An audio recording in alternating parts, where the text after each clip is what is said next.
Heads up, if you have kids around, parental advisory is in effect. Parental advisory is in effect. This is the Bonus Bone Podcast with Lamont and Tonelli, Baby Huey, and Chasta.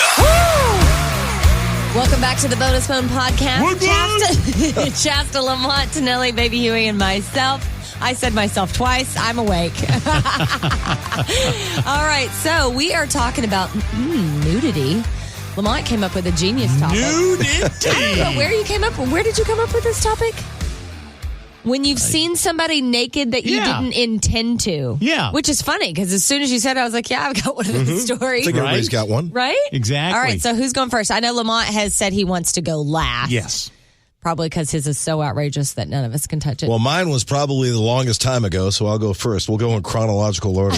Okay, fair enough. Because this happened when I was, 12, 13 years old. I was up at Lake Tahoe.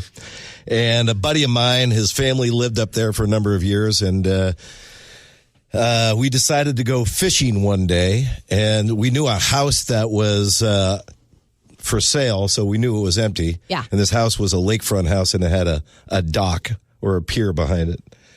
And sounds like a pretty hoity-toity house there. It was actually. Well, the house was just, the location was hoity-toity. Gotcha. Okay. So we're like, all right, let's got our fishing poles, and we're actually fishing off of this dock. Well, in the meantime, there was a guy and a gal that were, I don't know how old they were, probably in their 20s. Mm-hmm. They weren't with you. No.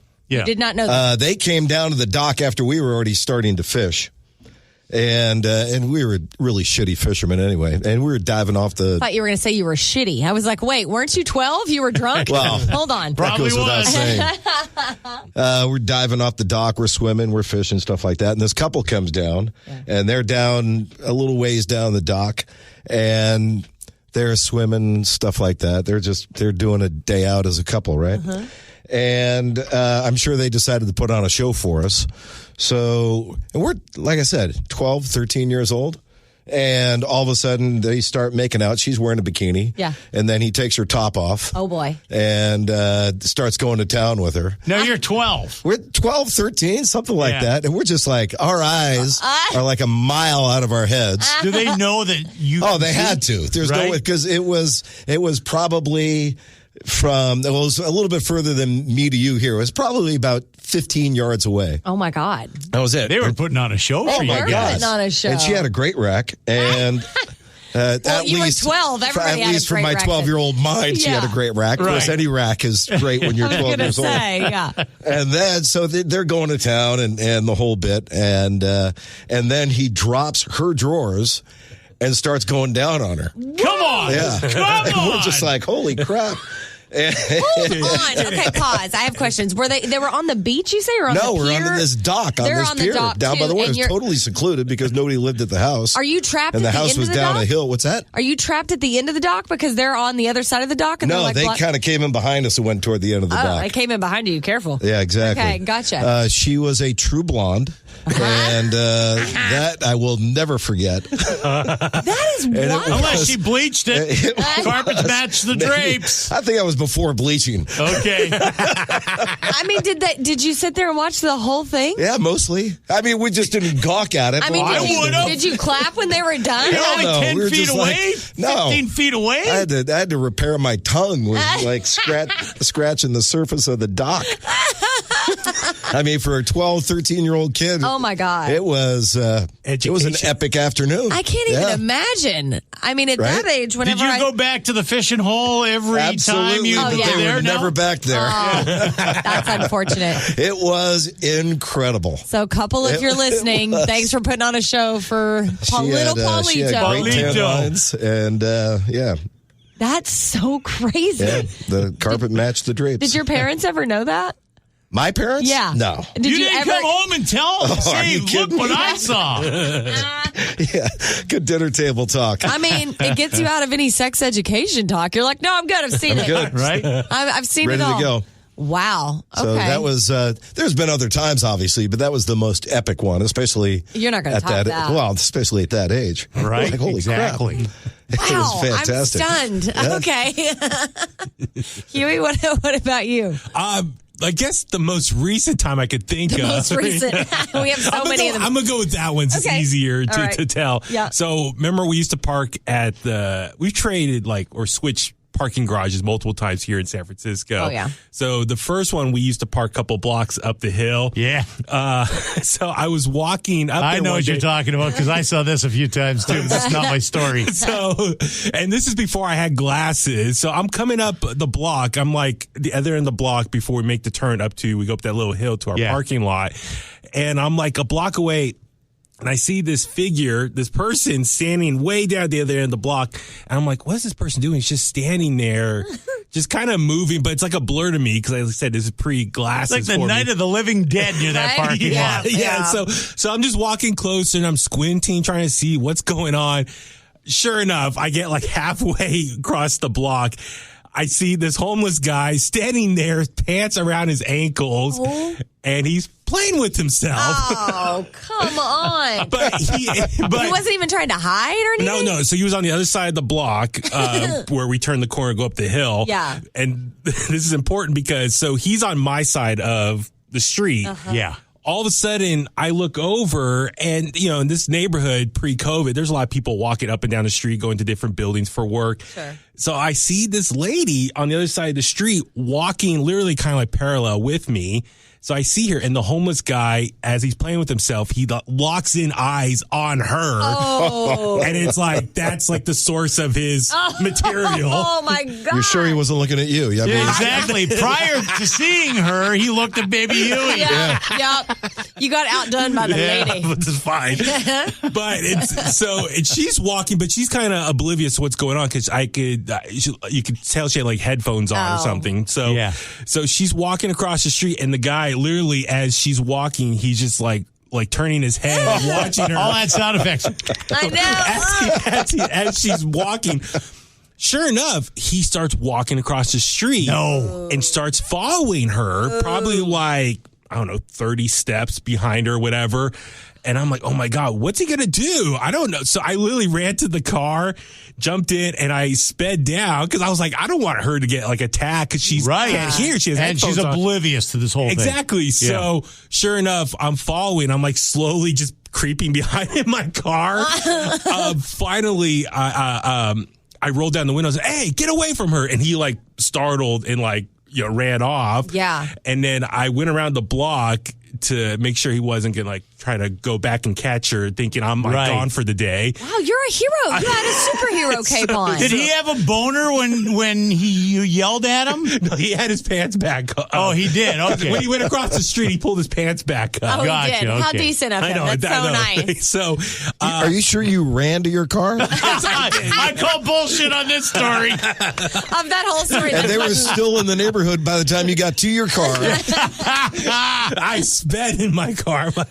So I literally went around the block, and he started walking towards down to the piers, and the Embarcadero down there by the water. I pulled my phone out to start filming him. Oh, did you really? And I was like, "Hey, you leave that lady alone." And he said something like, "Hey, how you doing?" How you doing? I gotta find the video. It's hilarious. You still have the video? I sent it to my brother. Yeah, it might be on my old phone. Oh. But you don't have a video of the guy with his pants down. No, not before. Because I was so in shock. I was like, "Oh my God!" That would have been the video to get. I have the video of him later on, 10 minutes later, whatever, down the street. Following the woman. Is this somebody you see often in this neighborhood? So I then, sure enough, I kept an eye out. I would see him every once in a while, a couple weeks in different parts of North Beach or down by... With his pants on or off? Pants on, thank God. But I've seen him, and I totally know what he looks like. If I see him again, You could pick him out of a police lineup. Could you pick his wiener out of the lineup? He had his hands. It was all covered up in his hands. Did the woman thank you? Did she know what was going on? She was oblivious. She had her headphones on. She just kept walking. She almost got killed and didn't even know it. She had no idea what was going on behind her. Oh, my God. I don't know if she even saw the guy spanking it or me following in my car to me yelling at the guy. You spanking it? Oh, my God. While he's driving his car. Well, that was another time. Oh, we turned the story around. That was another time. Don't tell that story, please. No, thank you. That reminds me of the time Huey, this this is not my story either, but real quick, Huey and I were walking back from Starbucks. Yeah. And we saw a guy taking a dump behind a trash can. Remember that? And we were both like, awkward. What do you say? So we literally like, good morning. And just kept walking. The guy's like, morning. I wonder when guys do that, do they have like napkins to wipe their ass? I or they hope just so. put their friggin' underwear back on I think with it's a the same shit guy ass going I've on? seen on the another block. He was pooping. Oh, really? That guy still Same walks guy? around. Was Yeah. He's the mad crapper. Yeah, no, he's the one. Are you talking about the guy with the 2 bags? Yes, yeah. Yeah, he goes into the restaurant across the street all the time to use the restroom. The first guy had 2 bags too. from what I understand. But that guy, Hey-oh. the guy with the 2 bags, he's around all the time. I didn't know he was still in this neighborhood. I'd be shitting in one of the bags. Or have toilet paper at least. He's carrying his shit in 2 Exactly. bags. Oh. I saw him a couple weeks ago. Oh, wow, that's crazy. All right, well, mine is a very San Francisco story. It's kind of a 2-parter, 2 quick things. So one of my best friends, I have a couple best friends in my life. One of them is a fabulous gay boy named Jeff. He came here to see me the first time. This is well over a decade ago. And I'm like, oh, my God, we have to go to the Castro, right? You got to go to the Right. Castro. So we get in my car, we get in my Mustang, and we had the top down, and we drive into the Castro, and I shit you not, we're not even a half a block into technically the Castro, and I look up, and there's like 6 totally nude guys, like full frontal, the whole 9, wieners out, the whole thing. Wasn't even Halloween. It was not. It was like a Tuesday at like 3 o'clock in the afternoon. He looks at me and goes, this is amazing. He's like, why didn't you tell me? I'm like, I know. I just brought you to the Mecca. You're welcome. You know what? You reminded me, and this is not my story either. Really? When I first moved here, my parents came to visit me. Yeah. And I said, well, let's go and see San Francisco. Now, little did I know, what is the big fair, the something street fair? What, the Folsom Street The Fair? Folsom yeah. Street Fair was on, and I had no idea. Yeah. Right. And we're driving around, and they've kind of got one of the streets closed off. And there is literally 3 guys walking around wearing just the leather chaps. Uh-huh. No fucking underwear. Their balls and dick are hanging out. Their ass are hanging out. And my mom and dad go, oh, my God. The guys... My dad, Jesus Christ, his balls are hanging out. Welcome to San Francisco. Welcome to San Francisco. We're not in Winnipeg anymore. Yeah, and exactly. the second time was very similar as running Beta Breakers, which is notorious for having Right. all kinds of crazy stuff and nudity. But I wasn't really privy to that. I didn't really know. Right. And I had talked Jay into running it with me. So we're running along, and all of a sudden we turn right, I think down Post Street, and we turn right, and I swear to God, there's all these gay, adorable, and beautiful men, but butt-ass naked, and in roller skates.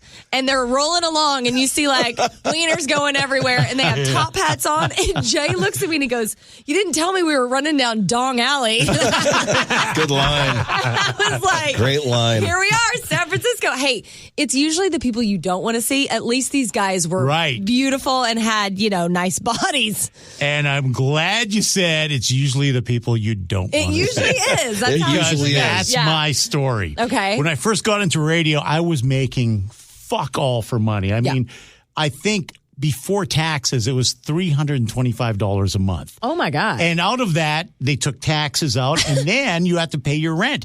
Well, because of this, you always you rented a room. And it's a very small town. So the home I stayed at, the son was working for the railroad, and he would be gone for like weeks on end working up north on the railroad. Mm-hmm. So he was gone that weekend. There were 2 baseball players from California that they were playing baseball that weekend, and they were out of town on a road trip. And I would normally get Friday off, and I would drive to my hometown and come back on Sunday after work. However, on Sunday morning, I decided I was coming home early because I had to pick something up from this house before I went into work. Yeah. When I pull into the house, they have no idea that anyone's going to be there.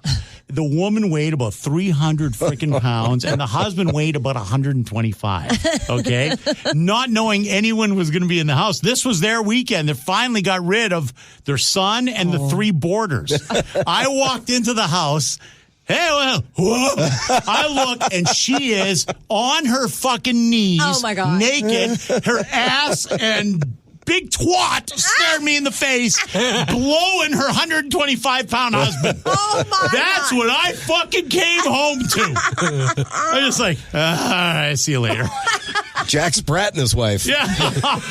Oh, So my those God. are people you do not want to see naked. Right? Right. I am red-faced. Oh. I can't even imagine. Right? You just turned around and walked out. Just turned around and walked out and went to work without what I needed. I was gonna say, you didn't tag into that situation. I've got a story here, guys. You'll know why I didn't bring it. Wow. I am red-faced for sure. Well, if you have any stories you want to tell us, I was going to say email them to us, but you know what? Sometimes we get inappropriate pictures on the Bone text lines. I'm not even going to ask for that. Oh, no. I don't think that's a good idea. We'll Right. just, you can just enjoy ours this time. All right. Make sure you subscribe to 107.7 The Bone wherever you get your audio. Thank you for listening to the Bonus Bone podcast, and we'll check you out next week. Bye. We'll see you on Love. Dong Alley. Dong Alley. That's a That is great a line. true story.